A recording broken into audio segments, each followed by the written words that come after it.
Let's go over how the FPO finished because it was crazy and I'm sure none of you expected it to end this way.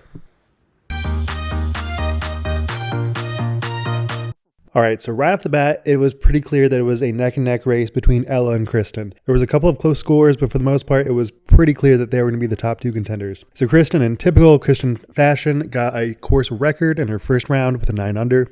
And it was looking to be like, oh yeah, this is probably another tournament where Kristin just dominates. But that was not the case. Ella continued to persevere with a 7 under. She had a pretty shaky putting in the first round, but overall, still a great finish. And it shows that she's not just a distance player. She has a lot of tools that will get her a hot score in any round. It doesn't matter if it's wooded or open. And if you look at Ella's game, she has a lot of consistent throws that really shine through. There was a lot of turnovers. There was a lot of flex forehands that really showed that she has a lot of prowess. But to go along with that as well, Kristin obviously is elite in the same regard. She has so much distance, accuracy, and extreme putting performance. So it was going to be a neck-and-neck race. But it actually ended up being a pretty lopsided second round. Kristin was not getting her putting together. She had 2 triples and a bogey. She ended out her back 9 with a bunch of birdies. But still, 2 triples in any round is pretty much unheard of for Kristin. So the fact that she was getting this while still being in first was just insane. But even though the Ella had a great first 5 holes in the first round, the second round was not the case. She also had a couple of troubles, but really seemed to pick it up in the back 9. And it kind of shows that it doesn't really matter if you're falling apart in any particular spot in the tournament. If you have some elite rounds, you definitely have a place in contention for FPO. Obviously, the parity there is a little bit lower. We see in FPO that there was like 20 people in contention, so it's a little bit different for FPO. But there were just so many moments that I thought, Ella will probably take this down. And I did not think that was going to be the case after first round where Kristin gets a course record. Just absolutely absurd things. And if you look at Ella's putter, it actually got worse in the second round where she only got a 44% circle 1 and a 0% circle 2. And look at the other side, Kristin's putting was actually 100% in her second round, even with 2 triples. So she just could not get her scrambling together, and that really hindered her performance in the second round. And then we get to the final round. And this is something where I think it is very clear to say that Kristin has a ton more experience when it comes to being on coverage, being on final day, where you have to perform to get close to the win. And it's safe to say that Ella does not have that. She obviously has a competitive background being an ultimate player, but disc golf is something totally different. There's so many more solo moments where everyone's eyes are solely glued to you. But with that said, she was still performing great. She had 4 birdies through 4 holes, and it was looking like she was definitely going to take this down. But then right after that, who else but Kristin Tatar gets 5 birdies in a row. But even with those 5 birdies, there was still a high probability that Elle was going to take this down. She just had too many strokes ahead, too much momentum going for her. And to go along with that, Kristin was actually falling a little bit behind with a double on hole 13 going OB. And so around hole 14, it was looking to be like, oh yeah, Ella's probably going to take this down. Good for her. Kristin was still going to get second place, continuing her streak of top 3 finishes forever. But then something started to happen. You started to see, even though Kristin still wasn't really putting the best, she was able to get pars. And you could see that the momentum for Ella was dropping a little bit. She was getting a little bit more stressed out. And that really seemed to show on hole 16, which is her bread and butter, I would say. Because all it was just a open distance par 4. She has so much momentum. She has the distance to get up and down for birdie almost every time. But with the wind, with her nerves, throwing it a little bit short, she gets a crazy out of bounds. It rolls under like a truck or something, and she has to throw her third shot from about like 350.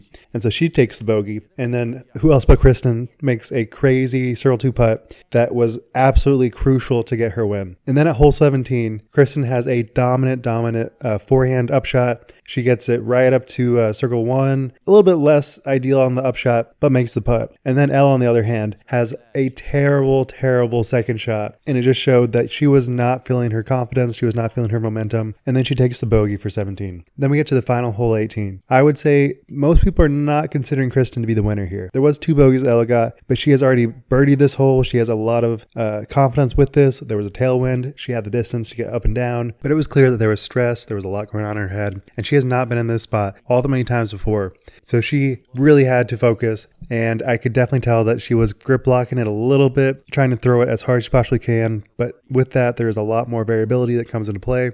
And she threw it hard right. It went straight for probably like 400, 450. And then Kristin has a pretty easy layup, throws across the water, actually becomes pretty short. She was like on circle's edge in the wind for a windy putt. And then Ella on her upshot went way short, has to basically get a 50-foot par save, hits the basket, doesn't quite get it. And so it becomes basically a putt off. Kristin has to get this putt to win the tournament. And if she doesn't win, then they go into playoff holes. But like Kristin does, she focuses, grabs a disc. I think she was trying to change putters. Whatever it was, she knew exactly what she needed to do in that wind.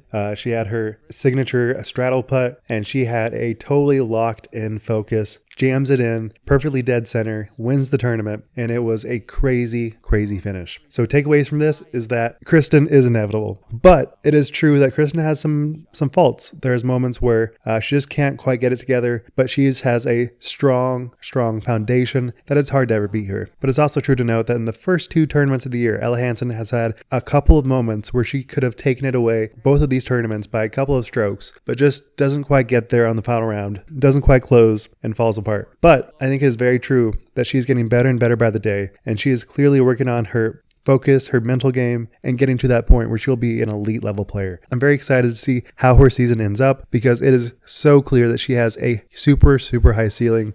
And you can really tell how much Ella cares by how her finish happened. She was on the ground crying with her friends hugging her. And then in the post-round interview, of course, they had to film her while she was crying. And you could just tell she cares so much about disc golf, winning, this whole disc golf environment. And I really like to see that this isn't just a game. This is her livelihood. I was really proud of myself. Obviously, Kristin's an amazing player, and she clutched up. She made a great putt on 18, and it was a fun battle. Yeah. She clearly has a lot going for her, and with that distance game, I think that will get her pretty far.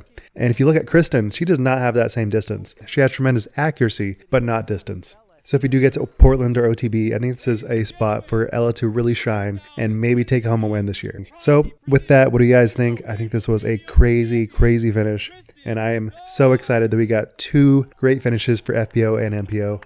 I just love to see it. And I'm so excited that disc golf is back. Make sure to subscribe. Thank you for watching. Wild Runs signing out. Peace.